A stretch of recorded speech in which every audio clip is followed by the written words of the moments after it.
I just want to say a little something for Mental Health Awareness Month, and that is the mind is responsible for everything. How well we feel, how unwell we feel. Some of us might think that, oh, I'm unwell because I had an accident, I fell down, there was a car crash, something happened to me.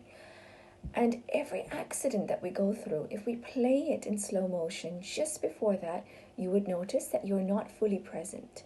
You're distracted by something, and then you get into an accident. And so it comes back to the mind. Some of you might think that I have this pain or disease. And yet again, if we go and look at it, no disease is 100% genetic. The cause of it would be that we have perceived something in a way that's given us a lot of stress, and that stress has been held inside the body, and over time that becomes a disease.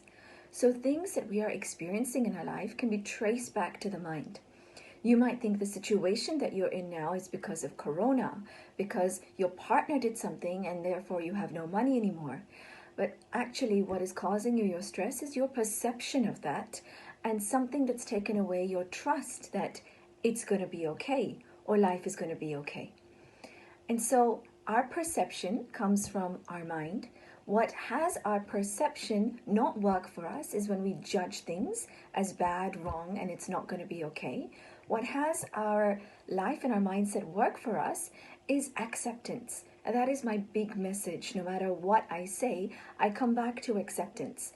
And acceptance means just take something for what it is without saying that it's great, without saying that it's terrible.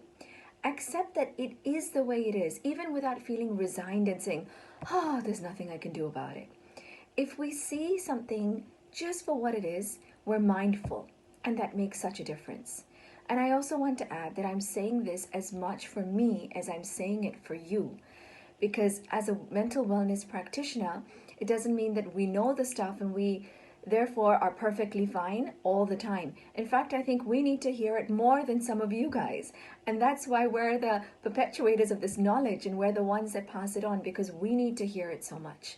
And I need to hear so much that it is about acceptance, because even I get into judgment and I need to check in with myself, because judgment obviously leads to feeling emotionally not in charge, which leads to getting another defense mechanism, and life goes on.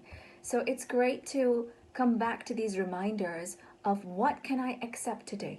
What have I judged in the past that I can accept today? It's a great message to wake up with.